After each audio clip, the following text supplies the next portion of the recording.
देख रहे हैं सिटी इंडिया न्यूज चैनल, हक की आवाज़। अस्सलाम वालेकुम नाज़रीन, सिटी इंडिया न्यूज़ में आपका खैर मकदम है। मैं Mohammad Taqi Hussain, editor city India news. आज आपके सामने महकमा आरटीसी, जी हाँ महकमा आरटीसी, आज जिस महकमे के मुलाजिमीन की हड़ताल जारी है उसी महकमे आरटीसी के मुताल्लिक़ कुछ हक़ाइक़ को आपके सामने पेश करने के लिए आया हूँ।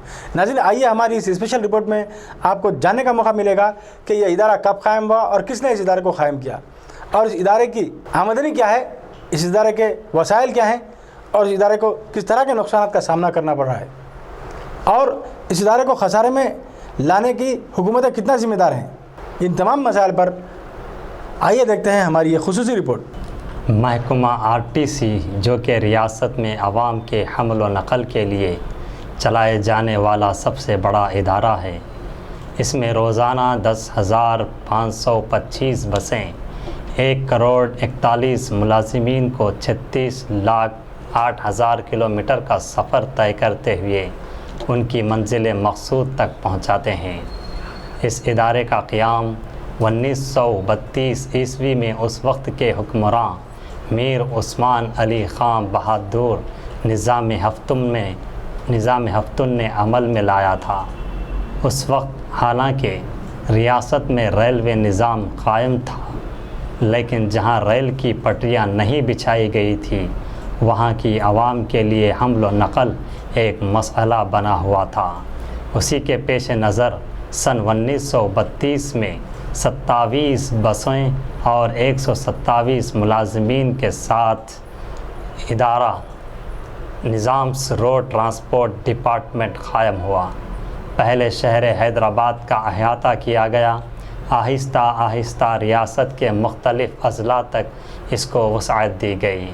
इदारे के क़याम के वक्त मीर उस्मान अली ख़ान बहादुर, जो कि अपनी वालदा से बेइंतहा मोहब्बत करते थे और जिनका नाम ज़ोहरा बेगम था, माँ के नाम को इदारे से जोड़कर रहती दुनिया तक ज़िंदा रखने के लिए एक क़ानून बनाया, जिसके तहत बसों के रजिस्ट्रेशन नंबर के साथ उर्फ़ जेड को शामिल करना ज़रूरी करार दिया गया। और जब 1948 में रियासत हैदराबाद का हुकूमत हिंद में इंज़माम अमल में लाया गया, तब ये शर्तें भी रखी गई कि आगे भी बसों के रजिस्ट्रेशन नंबरों के साथ उर्फ़ जेड को शामिल किया जाए। और आज भी उस मुआहदे के एहतराम में आरटीसी के रजिस्ट्रेशन नंबर के साथ आपको जेड ज़रूर दिखाई देगा। हुकूमतें कई बार इस इदारे को खसारे से बाहर निकालने के लिए पैकेजेस का ऐलान करती हैं, लेकिन जितने पैकेजेस का वो ऐलान करती हैं उतना पैकेज इदारे को नहीं दिया जाता, जिसकी वजह से इदारे में जो नुकसान, इदारा जो खसारे में चल रहा है वो मज़ीद खसारे में चला जाता है।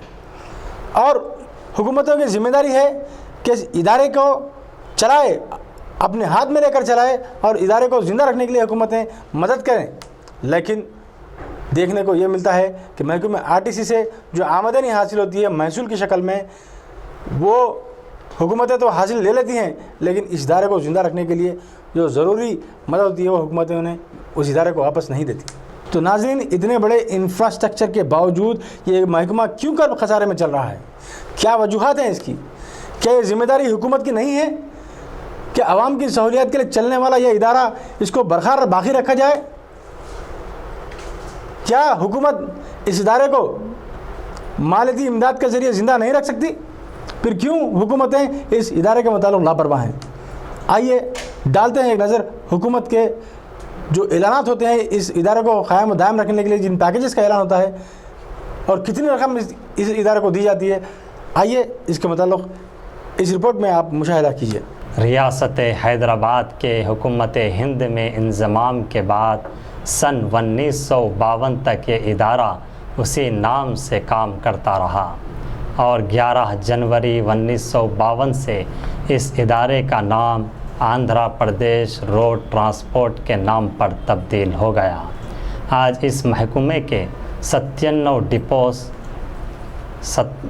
24 डिवीज़न, 11 इलाकाई दफातर, 2 जोनल वर्कशॉप, एक बस बॉडी बिल्डिंग यूनिट काम कर रहे हैं।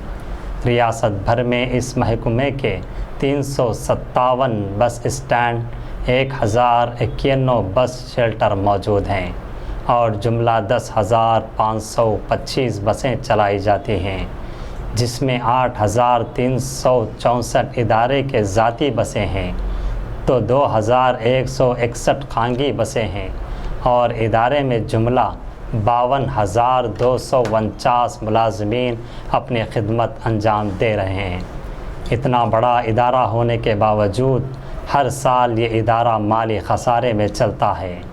جاریہ سال صرف 9 مہینوں میں اس ادارے کو 531 کروڑ کا نقصان ہوا ہے، اور سال کے اختتام تک اس نقصان کے 650 کروڑ تک پہنچنے کا ماہرین اندازہ لگا رہے ہیں۔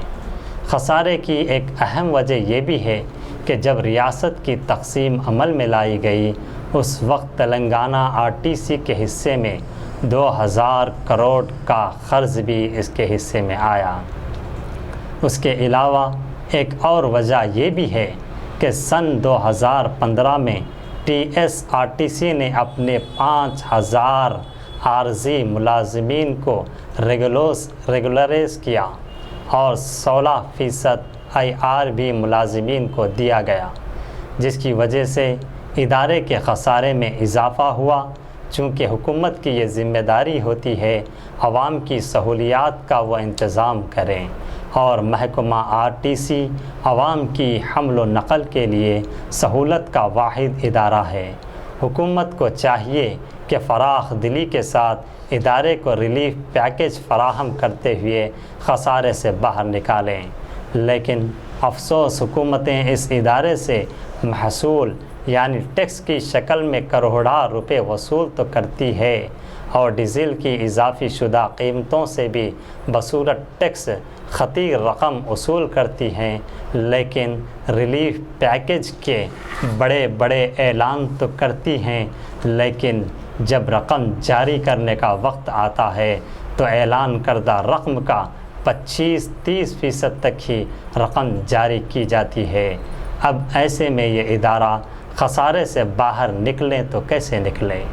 حالانکہ اس ادارے کے پاس کھلی اراضیات کے ساتھ کئی ایک کمرشل کمپلیکس موجود ہیں، لیکن پھر بھی یہ ادارہ خسارے میں ہے، اور اس کے ملازمین جو شب و روز محنت کر کے آمدنی پہنچاتے ہیں ان کی جائز اجرت نہیں دی جا رہی ہے۔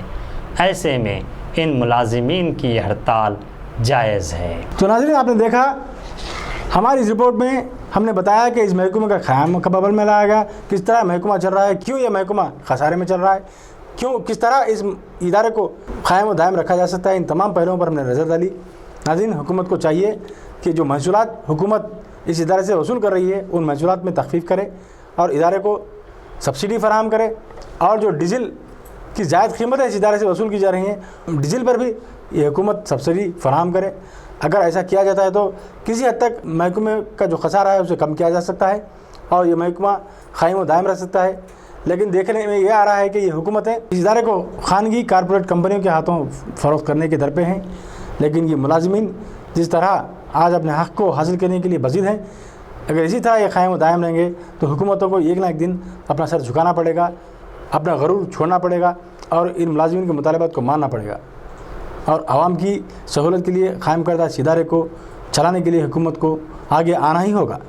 اب مجھے محمد تقی حسین، ایڈیٹر سٹی انڈیا نیوز کو اجازت دیجیے، اور دیکھتے رہیے آپ کا اپنا پسندیدہ چینل سٹی انڈیا نیوز۔